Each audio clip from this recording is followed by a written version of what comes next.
What are the best franchisees doing? Is there some common traits or? Customer service. They're just communicating and they're not over communicating. The guys don't go out and try to upsell every customer every time. They build that relationship, and that's the main thing. It's about building that relationship and trust with the clients, and then getting that client to then become your raving fan, and then they're actually referring you to their friends and their neighbours. And it's just customer service. It's just that wow factor, so that there's no cobwebs, on the front doorstep. There's no grass clippings sitting on the mailbox. Just those little things that you want a customer to come out and go, how good does that look?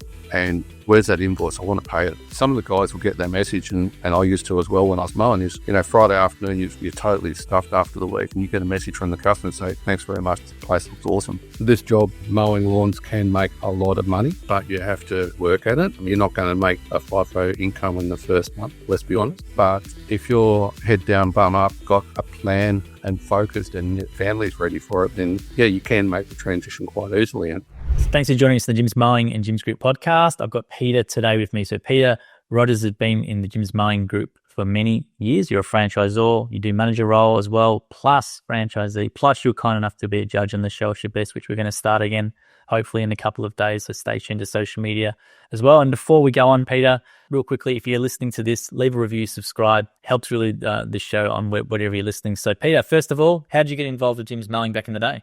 11 years ago this week, actually, was my first week. So I was a Jim's customer. I was a FIFO. So I was one of the FIFOs in Western Australia. Sold my lawnmowers and everything. And Raphael was one of our franchisees who mowed my lawn for about 4 years. And then had enough of FIFO after quite a few years, and then decided, well, let's have a crack at this mowing gig. Always wanted to do it. Grew up on a farm back in Tassie, and so always wanted to get into this thing. It just took a while to get there. So that's my how I ended up doing it.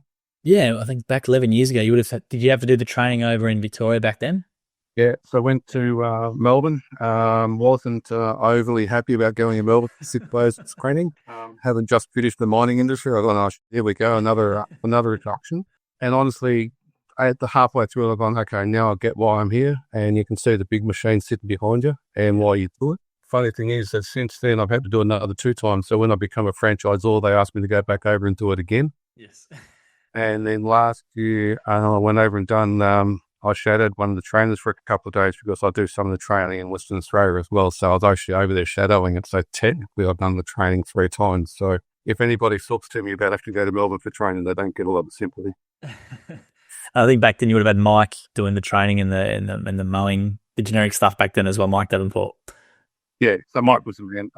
It was great. It gets you to see the big machine that's sitting behind it. Behind you as a lawn mowing guy, and you understand why you got the badge on your shoulder. They're just going, okay, yeah, you are. And a lot of things, the guys come away from Melbourne, and I came away from Melbourne going, oh, I never learned how to mow a lawn. But you realise that the training's all about customer service and doing and running your business successful and all that sort of stuff. That this job is not about mowing lawns and cutting trees. This job's about customer support, customer service.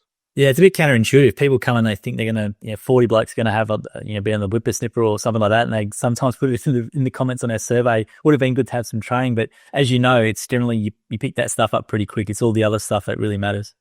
Yeah, the mowing and trimming, that's the easy bit. It's actually ringing customers up and talking to customers and identifying exactly what they do need. That's the biggest challenge with this. And then your personal time management. It's just, you get busy and then all of a sudden, at the end of the week, you haven't invoiced anybody and you haven't run all the phone calls up and all those little things. And that's the important stuff. And do you remember what your first week was like? I shot myself. The first lead came through. It's like, oh, hell, what do I do with this? You're looking at it and your hands are shaking. You're gone. I had a practice conversation to myself before I called the customer and then made the call and was just me. I just relaxed and just talked to the customer in my language. It was easy after that, but you just got to have that little script because that first one, you're sitting there waiting and you're looking at your phone and you go, oh, when's this going to happen? And bang, now you've got to do it. So that was quite fun. The other thing that I did find in the first month or so, I was so keen. And when you do training, Jim and everybody tells you, ring the customer back straight away. And I was ringing the customers back straight away. And I had a couple of people say to me, oh, geez, you mustn't be busy. You're all calling me straight away. So I deliberately just, and Jim may not be happy when he hears this, but I deliberately just hold back a little bit now and just call after 10 or 15 minutes. It was just the experience I had that I was busy, but people thought I wasn't. So I held it back a bit. And I took that chance to take a breath and get my shit together before I started talking to the customer as well. And how long did it take you to get filled and comfortable in what you were doing? 11 years. 11 years. Still, after in all seriousness, I've started to, after you've won that first couple of quotes and you've talked to a couple of customers and you start to get that little bit of a swagger, a little bit of a confidence in yourself, and you win a couple. And the best part was when you get that first payment into your bank account and go, oh, somebody just paid me for doing their lawn. It's like you just get that confidence more, and it gets easier after probably the third to fourth week, I'd say. Oh, really? You're that quick? Yeah. Oh, some guys with there might be a language barrier. They still struggle after a couple of months, but I just tell people just to relax and just be you, and don't try to be something you're not, because people can pick up if you're putting it on. So you just talk as you talk, and this is me talking now, and I talk to customers like this. So they just relax and just be you. I should have put in the intro and I didn't, but you won a Diamond Award, which is great for the division because Diamond Award, for those who don't know, we have franchisee surveys every year and franchisors get rated from the franchisees, and the Diamond Award winner level is the highest. So it's 90% above for everything, which is not easy to achieve, especially when you've got a lot of franchisees you support. So well done on that, Peter. So why did you get that? Because obviously you do great support in your region. So let's pump yourself up a bit. Maybe talk about how you support the guys and what you do differently. Because I know there's a few initiatives as well you do in your region, which I want you to talk about as well. And I don't like talking about myself. Joel was saying I took a long while to get me on this podcast. I just be me. Okay. Up until September last year, I was still mowing full time and managing the regions. And then September, October last year, they asked me to take on a greater management role in Western Australia. So I just try to be natural, and you talk to the guys, you support the guys, you get out of their way. The guys, especially in Western Australia, when I first moved to Western Australia from Tassie, I was told a message that if you tell a Western Australian what to do, they'll normally go completely opposite you. If you ask a Western Australian to do something for you, they'll help you. And I've stuck with that motto all the way through.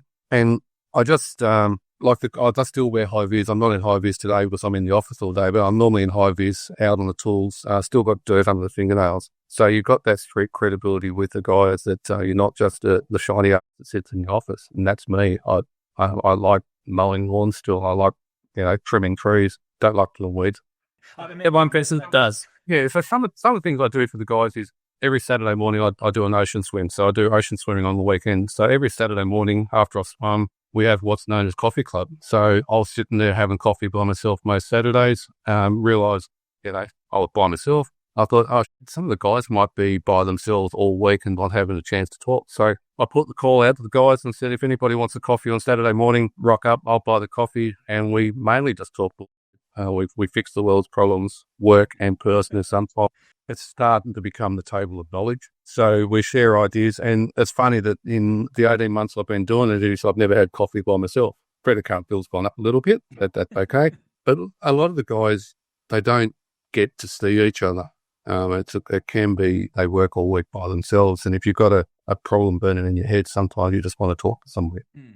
So that's one initiative we've done is even now that as franchisors, we've got to call all the guys and keep in touch with them at minimum once a month. I just try to keep that lighthearted. I'll send a message to the guys, do you need a hug or a belly rub phone call? So you just try to keep that lighthearted factor that it's not big brother looking over their shoulder all the time. It's like, and sometimes they'll just come back and say, no, all good, leave me alone. So that's, before I'll get an emoji, I'll just get a thumbs up emoji. So I know that they're the proof of life.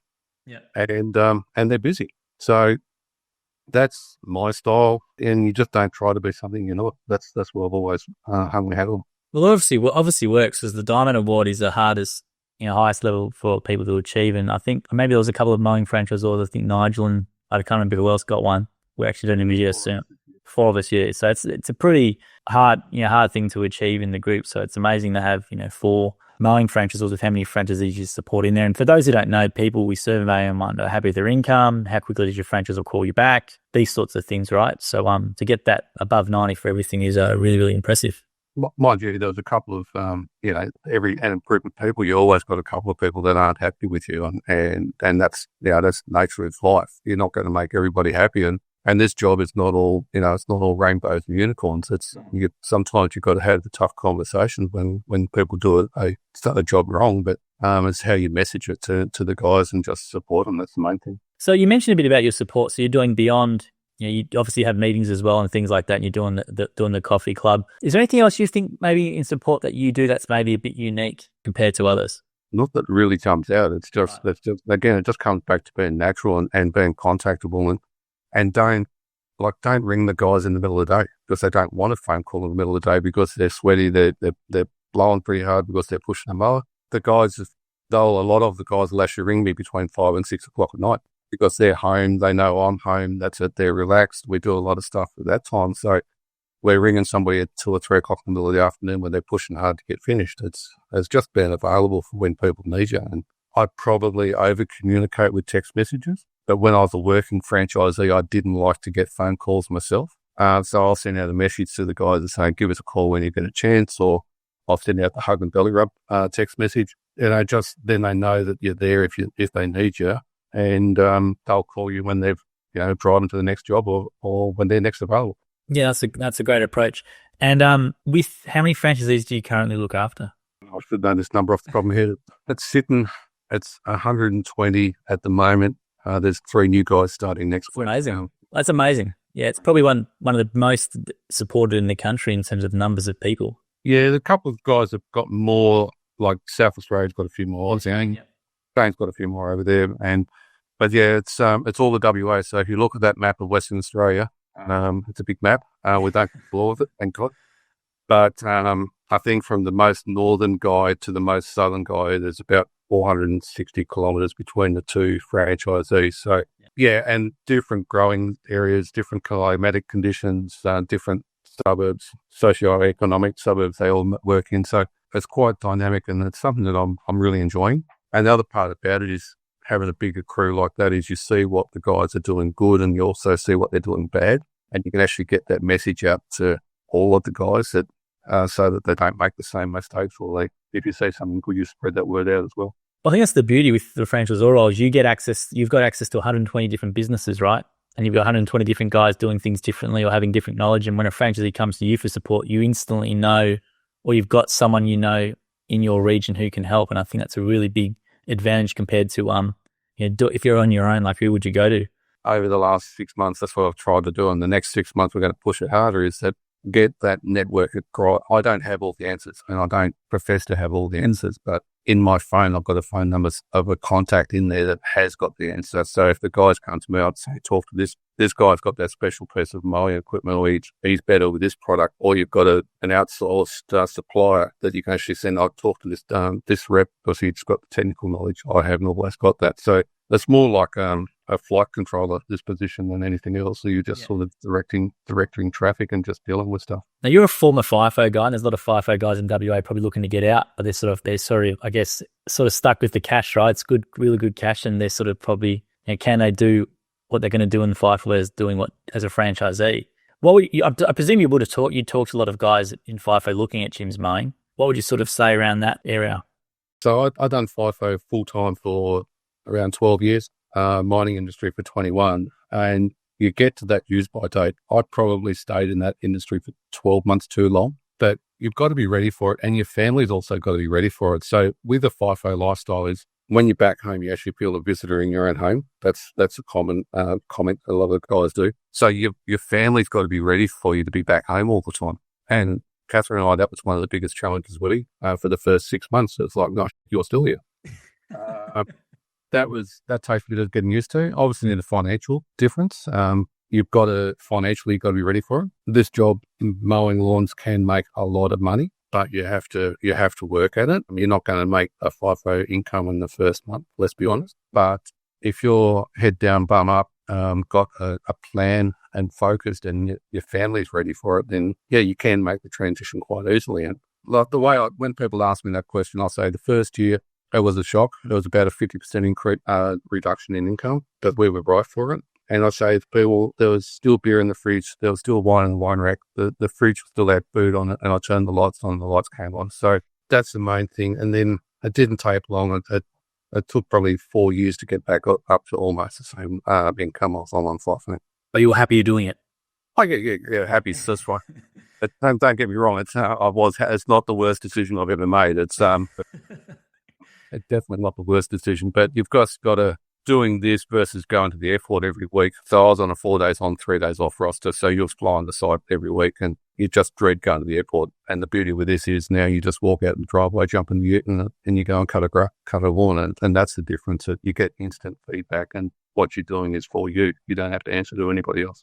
Let's talk about the services you guys do in WA, because I've spoken to some WA franchisees, and retic's a word I always hear. Retic, it's not something I hear from the eastern state franchisees overly much. So there's retic and a few other things that can be very dry in WA. So do you want to talk about what your boys do over there from a work perspective?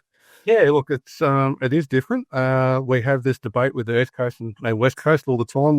If you don't have retic or irrigation on lawns over here, they die. The last rain we had here was coming up 8 weeks ago. That was the last significant rain we had in Perth. So everything's got retic on it. So you do a lot of sprinkler repairs, a lot of controller rig programs, broken pipes, block sprinklers. You can find out pretty quickly if a sprinkler's blocked because you'll start to have a dead patch on the lawn. So that's good money for the guys to make it. Not all of them do it. Some of them do it very, very well. Some of them do it okay. Some of them just don't touch it. I always tell the guys is know what you don't want to do as well as what you do want to do. Otherwise you can stuff things up pretty quickly. So that's one of the big differences. The other one that comes up all the time is WA. We do cut the lawns a lot shorter over here, especially compared to Victoria. We'll cut down to 15, 20 mil height, where Victoria's 20 is very short for you guys. Average probably 25 over there. The one that's coming up a little bit at the moment that I'm having a debate with the trainers over in Melbourne is that when we mulch a garden bed over here, we actually mulch to about 50 mil, 60 mil. That's right for us. Where in Vic, they average depth is about 100 mil. And again, that comes back to retic, because if you go mulch at 100 mil over here, the water doesn't get to the soil. So there's a few things there. We use cylinder mowers, the old time cylinder mower over here versus the other states.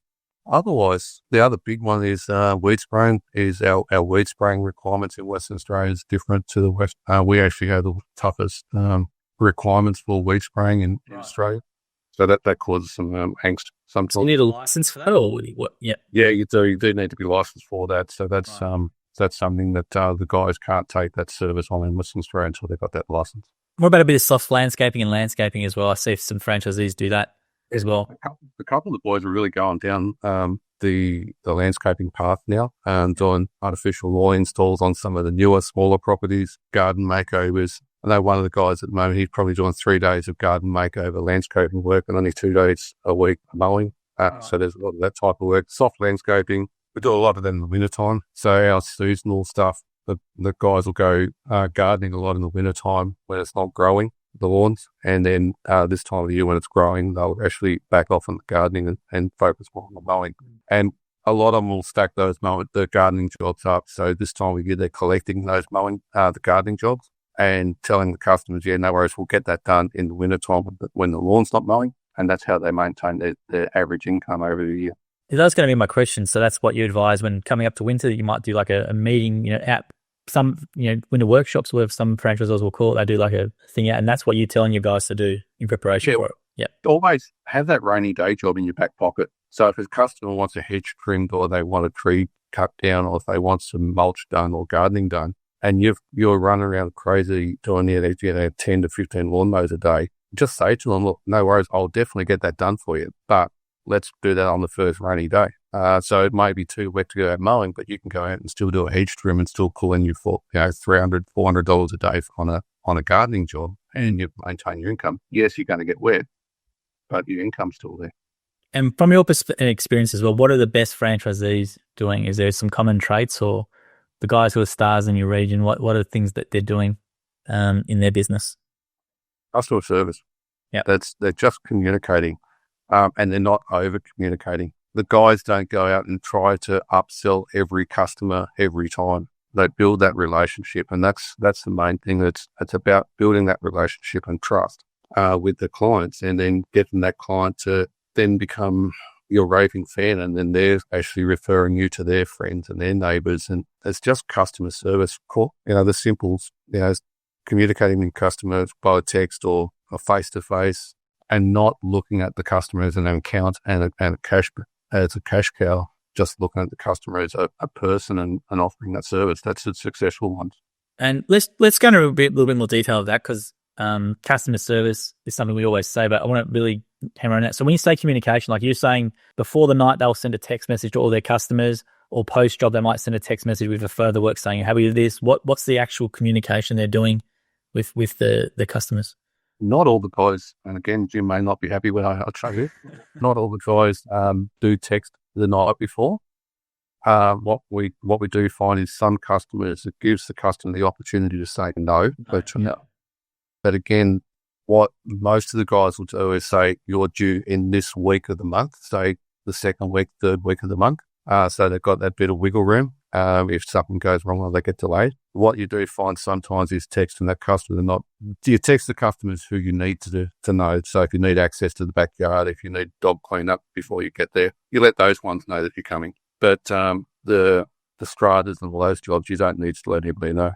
Yeah. The communication is, before and after pictures. You send an invoice off with a before and after picture. Customer comes home, they look at the backyard and go, geez, that looks good. Where's the invoice? I want to pay it. Instead of they come home and go, oh, Jesus, Jim's been here. Am I going to pay that this week or next week? Yeah. It's just that wow factor, so that there's no cobwebs, on the front doorstep. There's no grass clippings sitting on the mailbox. Just those little things that you want a customer to come out and go, how good does that look? And where's that invoice? I want to pay it.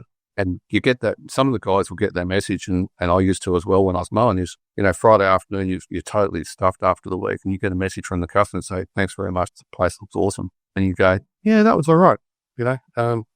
So that's what the good guys are doing. Before and after pictures, just cover your backside as well.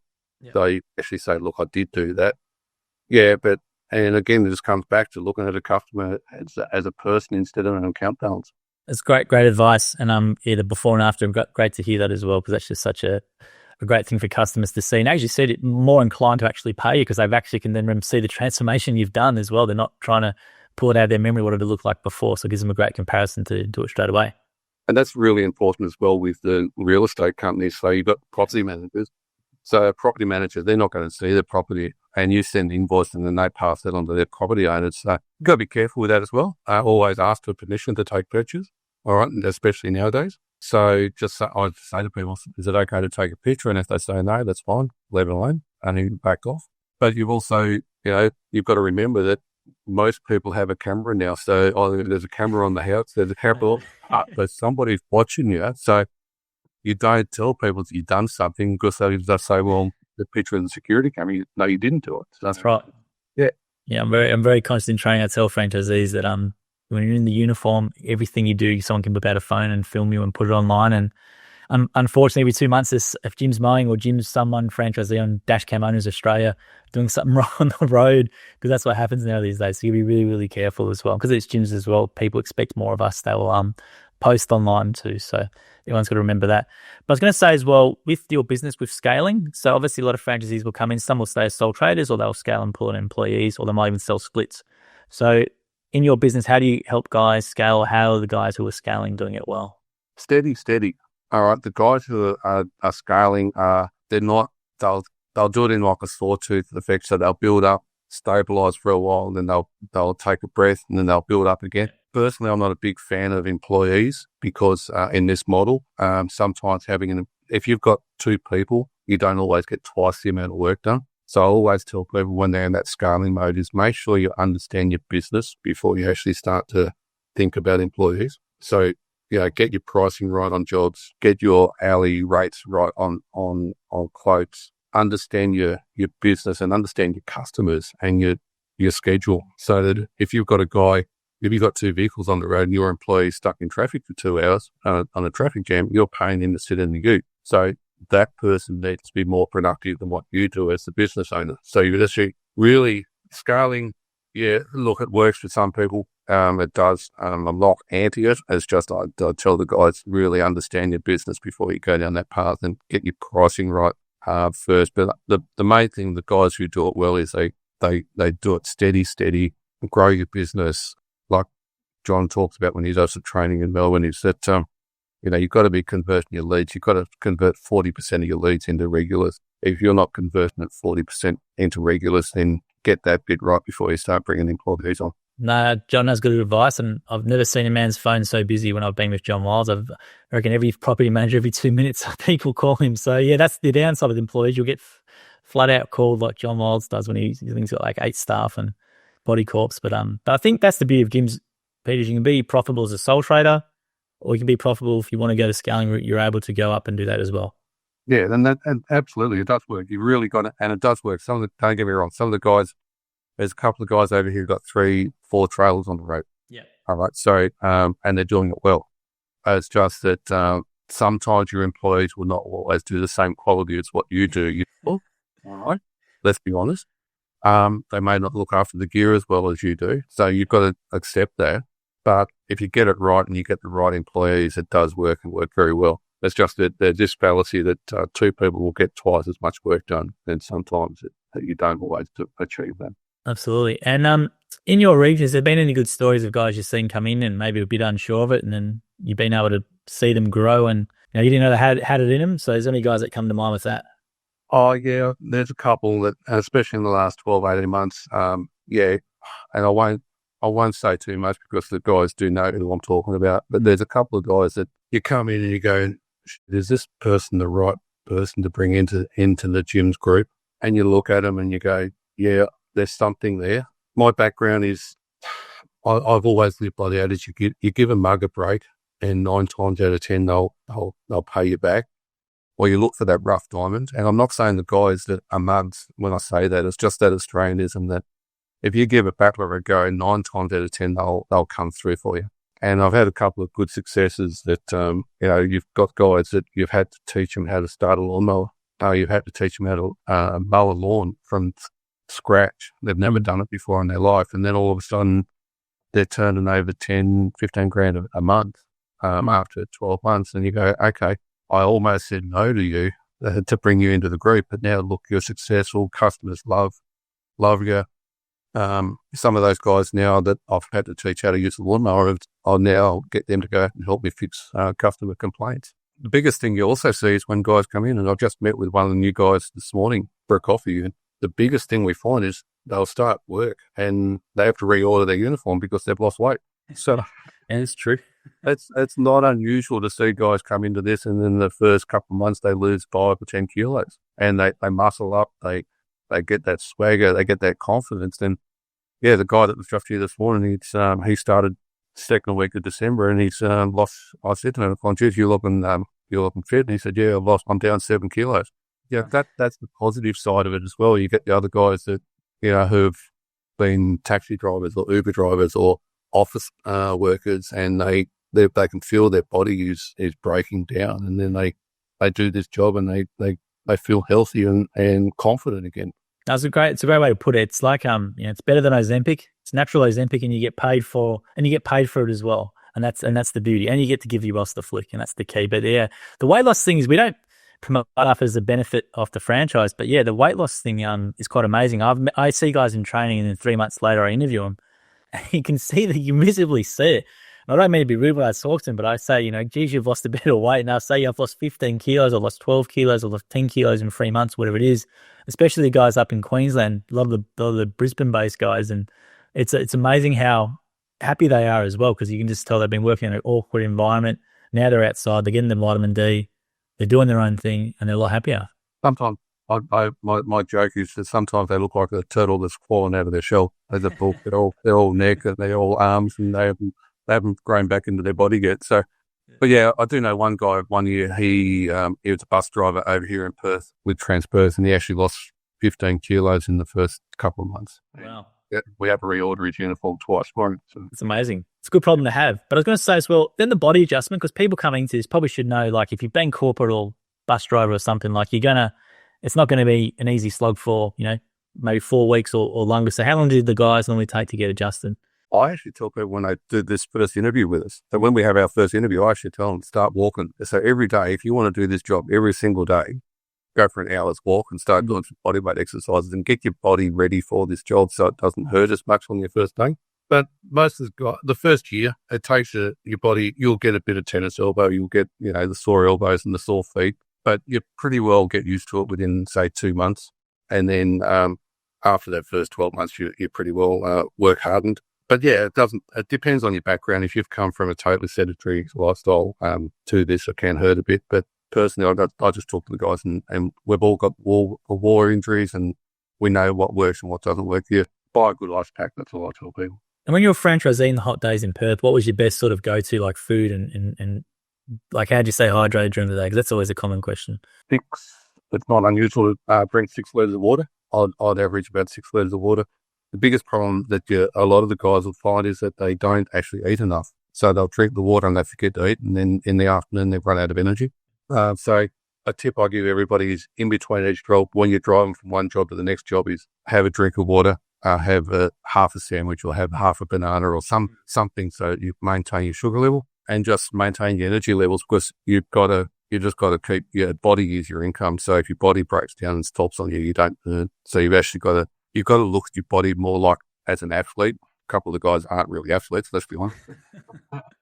But you got to look at it as if you're playing this job for 8 hours, 10 hours a day, you've got to eat in between jobs. And the guys who do the 1 day cleanups or the garden makeovers, they actually struggle because they've got to force themselves to stop and have lunch. When you're driving from job to job each day and each hour, it's actually easier. Funny story is I've got a couple of franchisees over here of the Muslim faith, and apparently I found out the other day that they said there's a joke amongst them that if you go out with Peter, he doesn't stop eating. The message went out, when you go on your training day with Peter, just notice that he eats all the time and he drinks all the time. And at that time, while I was still doing some of the training, I got this message back, and it's like, yes, I do. It's like, you're just constantly grazing all the time. Yeah, I think I went out the guy down the road yesterday. I think he's doing 25, 30K steps or something like that, something ridiculous. And you need to eat. So if you're coming into this, guys, make sure you eat plenty or have some gels or something like that, because it's really, really important. But I was going to say, whatever works, exactly right. Now, guys coming in, equipment advice. What should I buy is probably a common question you get. So what do you sort of guide people on, and what do you tell them about budgets? Because sometimes guys might come in and want to go gung-ho and buy the brand new Ranger and all these sorts of things. So what do you sort of say around that? Buy the best equipment you can afford. Okay, so everybody wants to drive around the Ferrari, but most of us drive around in a Toyota or a Hyundai. So if you can afford the top of the wazoo equipment, great, go for it. If you can't, that's fine. $100 lawnmower will still cut the lawn. That's about how you use it. You've got to have the best equipment you can afford that's going to be reliable. Don't go and buy the cheap and cheery stuff, because the cheap and cheery stuff will fail. But some of the stuff you might have to buy on the cheaper end. But have a plan B. So know that when it breaks down halfway through a job, you go, okay, I knew that was going to break. This is what I've got to plan for. But on day one, you've just got to have a good lawnmower, a good whippersnapper and a blower. You may not need a hedge trimmer. Hopefully you do. But if you go out with the basics on day one, and then all of a sudden on the 5th day you get a hedge trim, and you go, I've got to have a hedge trimmer, will you go and buy it at that stage, because that job's going to pay for it. So my guidelines to all the guys in WA when they come through is petrol lawnmowers, because we cut shorter than the East Coast. And I'm a supporter now of battery gear. I didn't when I first started, but now with the battery technology, it's good. You don't have the 2-stroke fumes and the 2-stroke noise problem. So the battery gear is reliable now, regardless of the brand. I won't mention brands because I'm not totally brand loyal. But in WA, in this country, I suppose you're either Ford or Holden. What you got that, your Husqvarna, your Stihl, whatever works for you and whatever you're comfortable with and whatever you can afford. So that's always, and then you get the trailers. The trailers is a hot topic. How you set your trailer up. There's not a standard trailer. Every trailer is totally different. So the best thing is just to go out and kick some tires and spend time with the existing franchisees and do some Google research and ask us before you make that commitment. Is that, going back to what I spoke about before with 120 odd franchisees, I see 120 trailers. So I know what works for your area. And I know one of the guys starts next week and he's using a mower that I haven't seen before. So I'm actually a bit excited about that to see how that goes over here. So yeah, that's the beauty of it. You see what people are doing.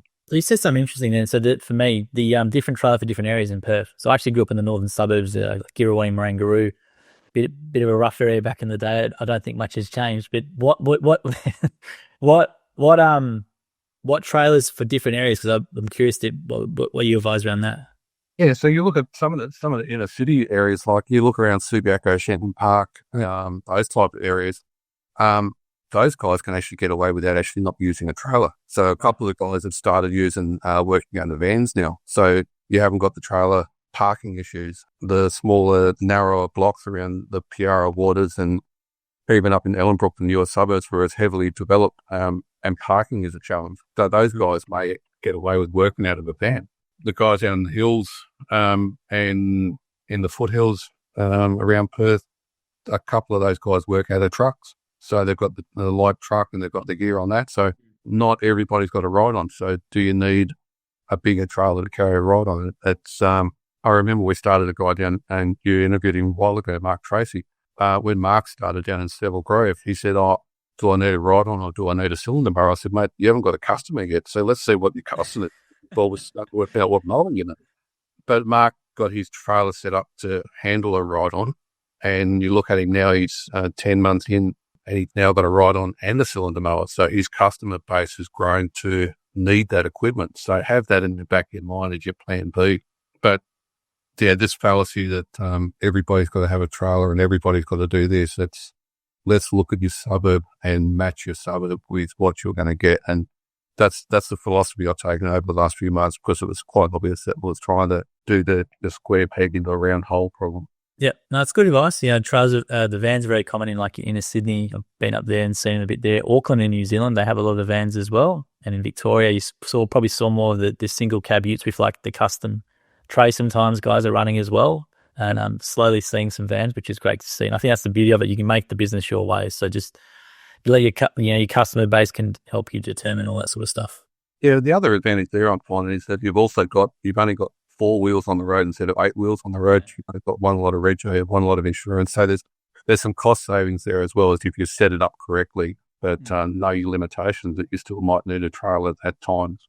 Absolutely. And when people come to you about Jim's Mowing, Peter, what would you sort of like? What characteristics do you think make a good franchisee? Because you've got guys who come in completely new. Like, is it just, do you base them more on your gut feel, or you know that if the guy speaks, like how do you basing what a good franchisee might be? I love having a coffee date and just talking to people and just get that feel. But the most important thing with this is we can train and teach and help you mow a lawn and trim a tree. We can't always teach people about customer service. So if you're not passionate about doing quality, or if you're not coming from the customer service background, that's a challenge to teach that.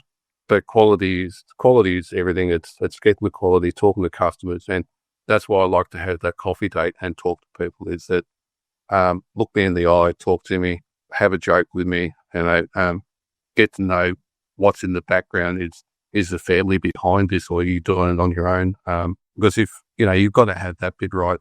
Mowing, again, going back to a sound broken record, but mowing lawns is easy. Customer service is a challenge, and if you get that right, your business is going to be absolutely successful. And what do you think about like the Jim's Mowing brand in the market? Why? What do you think that brand means to people in the market? Is it a reliable thing, or they know they've got some backing, or what do you think it means? I'll go back to 11 years ago when I started, and I got out of mowing, and Catherine and I sat down here and we said, okay, what's next? And she knew that I'd always wanted to do this, and I've gone, okay, do we go independent? And she looked at me, she said, does everybody know Peter's lawn mowing service? And she said, what happened when we moved to Perth? The first phone number I rang was Jim's Mowing. She said, because that's the name on you. So yeah, I think that sums it up. It's like nobody knew Peter's mowing service, and my original accountant actually tried to talk me out of doing it. Why would they do that? Because this thing frustrates me because I hear this a little bit, all right? And I'm touch wood, people go and find a podcast and all the interviews and watch it and make up their own mind. But accountants, this is the thing where people have the idea, they're ready to go. It's probably a really good thing for them. And then the accountant or whoever it is, talks me out of them because they lump us in with other things. So do you remember why did the accountant try to talk you out of it? Oh, absolutely. And both of us will get on the soapbox here if we're not careful. No, I'm happy to get on the soapbox. It will be good. I'm happy because it's really frustrating to me.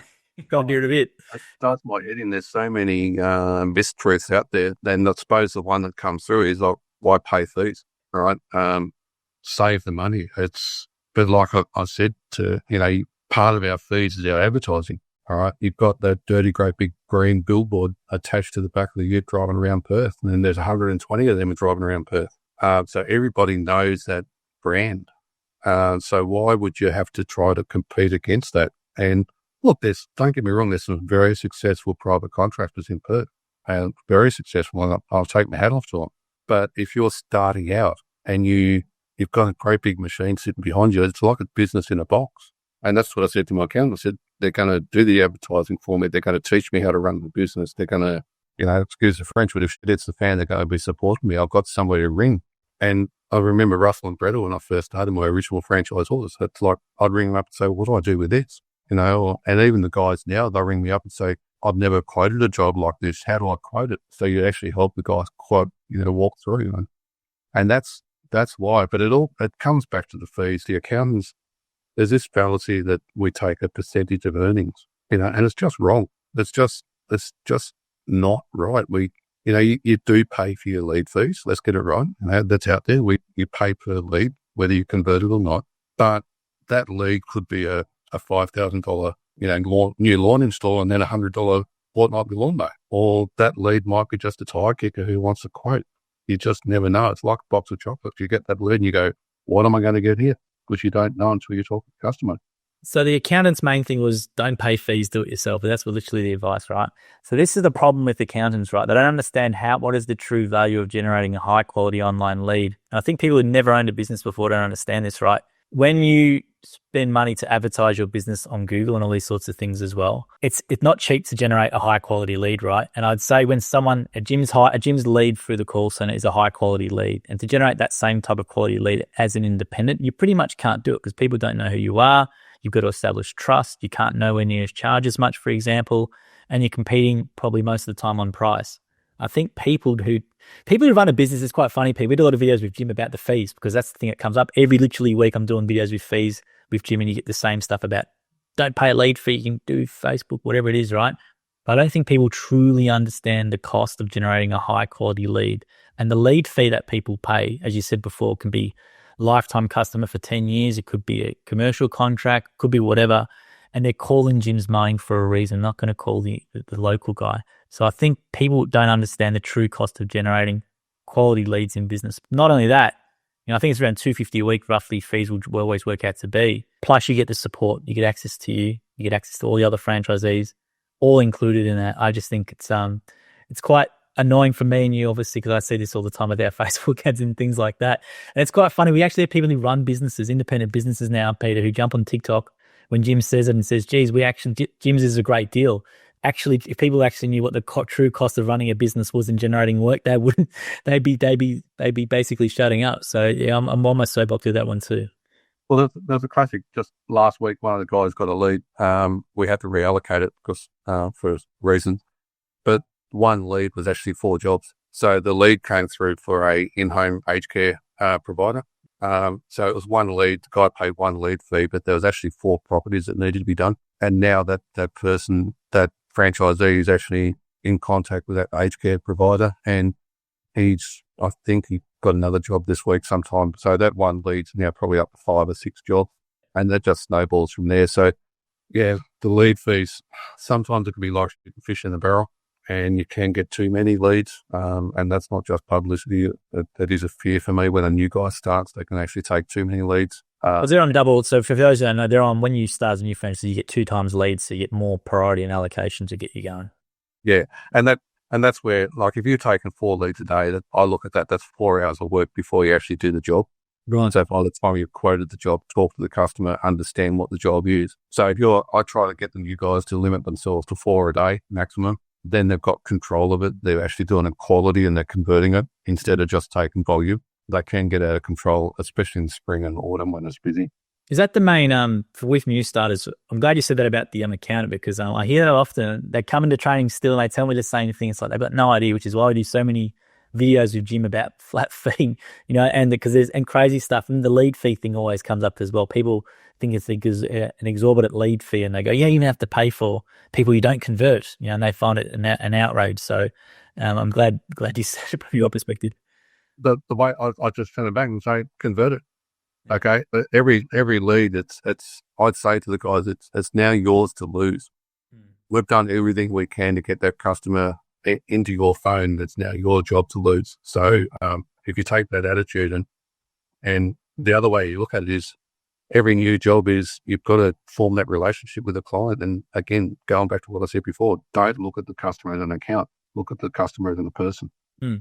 And with quoting, I know quoting is quite often the thing people get tripped up with when they first start. I always ask, what was the most challenging thing, for yourself as a franchisee? Most of the time people say quoting. So how do you help with quoting, or what advice do you have around that? Oh, it's the one thing when the guys come back from training, it's like these 3 guys starting next week, they're absolutely, they're sweating bullets at the moment. They go, how long are we going to do this quoting? And we get them out, get the new guys out with an existing franchisee so they can actually see what a $70 lawn looks like. They can see what a $200 hedge trim looks like. We do give the guidelines in training. You don't do it on an hourly rate. Everybody's hourly rate's different. If you're desperate for work, you're going to be a little bit cheaper. When you're starting out, you're going to get the quote wrong. Let's be honest. After 11 years, I still get the quotes wrong. Some of the guys think I still quote too cheap. It's just working. When the guys ring me up now and ask for advice on quoting, I'll go, okay, send me a picture so I know what I'm looking at. And then I'll just say, okay, how long is it going to take you to do that job? And depending on the work, then we've got different rates that we try to aim for an hour. So if it's a nice, simple lawn mow, square rectangle lawn with no major obstacles, you might aim for about $70 to $90, that mark. If you're going up steps, or if there's lots of trees, it's going to whack you in the head. Rear lawn, back lawn, rear lawn, front lawn, you might be up plus $100, $110. If it's a cylinder lawn mow, that's a different price again, because it's more technical. Hedge trims, if you're trimming bougainvillea and it's got thorns that are 2 inches long, you're going to charge more than that than a nice soft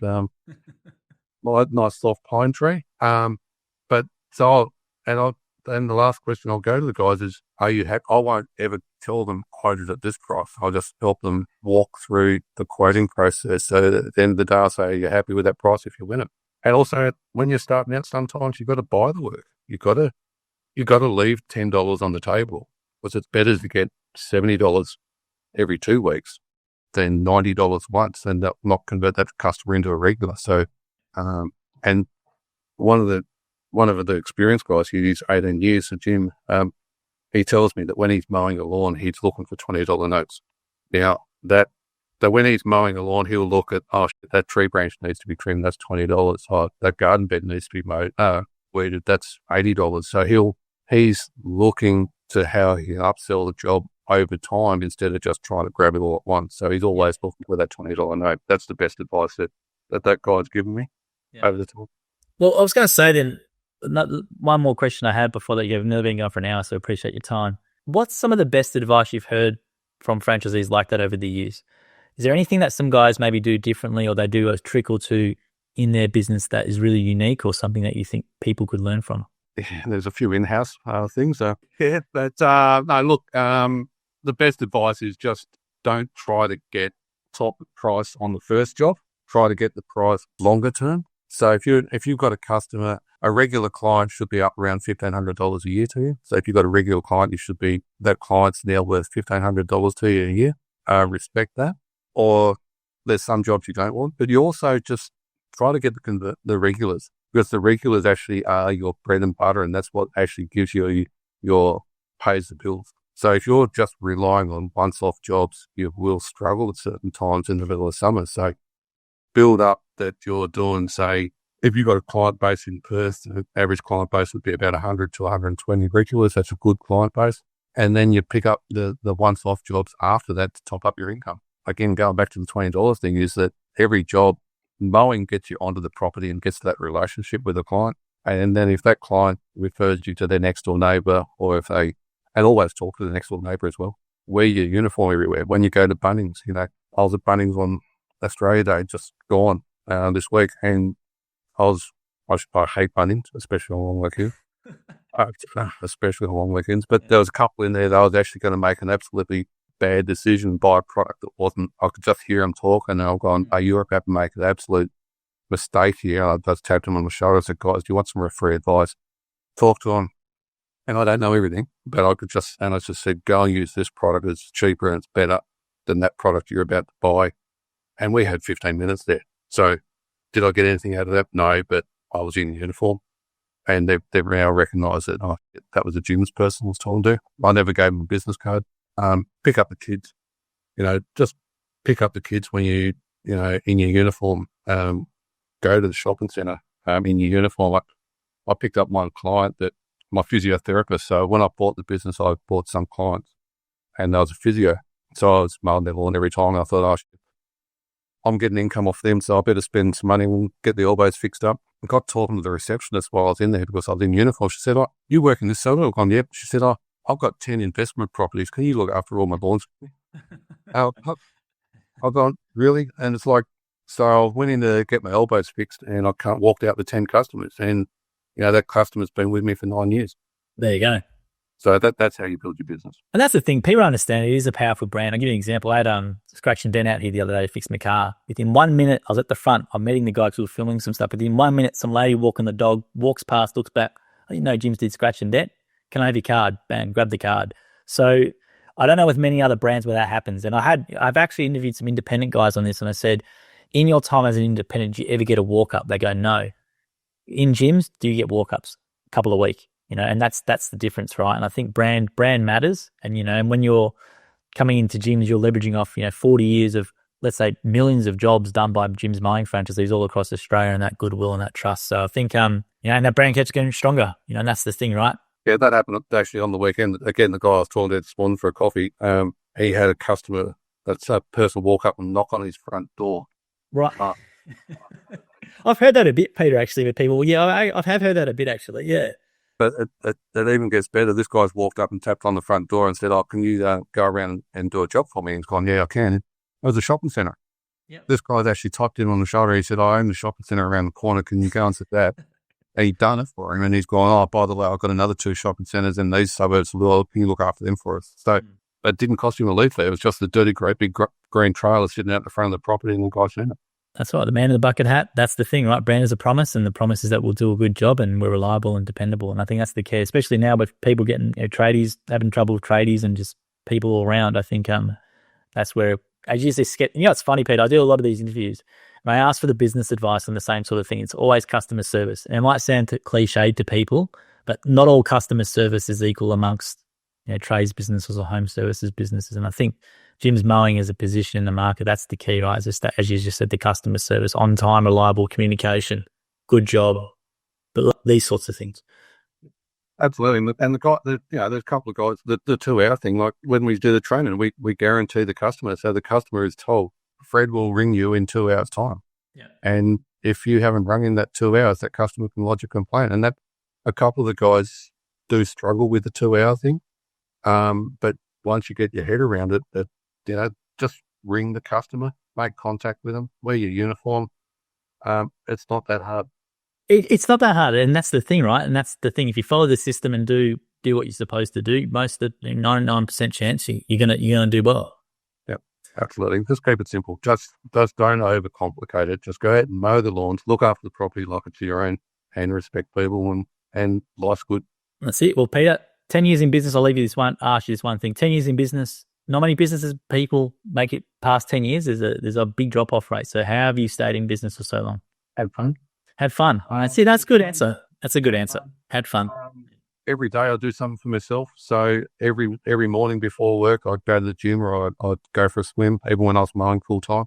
You've got to be able to look in the mirror every day. So I pass the mirror test. And that sounds cliche and a little bit wanky. I get that. But if you look at the mirror at the night time and say, I've done the best I could, by your business, by your customers. But yeah, my original business plan, I'm happy to, and I do share it with the new starters. My original business plan had it, must buy a cup of coffee every day for myself. that was actually written on the plan that, so if you can't afford to buy a cup of coffee for yourself every day and just stop and smell the roses, it's really worth it. So just, just have fun, and it's going to go wrong. Something, you're going to underquote a job, you're going to make a mistake, a piece of equipment's going to break down, you're going to bust a window. Hopefully you don't hurt a dog or anything like that. But it does happen. Hope the dog doesn't hurt you as well. I've heard that sometimes. Travel with schmackos, but every day just have fun and enjoy it. And, I'm just looking at the business planning on the wall at the moment. Is that at the bottom of it, again, it sounds cliche, there's no excuses. That's not, if your business fails or you don't get a job correctly quoted, it's nobody else's fault but your own. Just own it and love it and just enjoy it. And if you don't, when you stop enjoying it, it's time to get out, because it'll turn to crap in a big hurry. So, well, Peter, thank you very much for your time today. We really do appreciate it.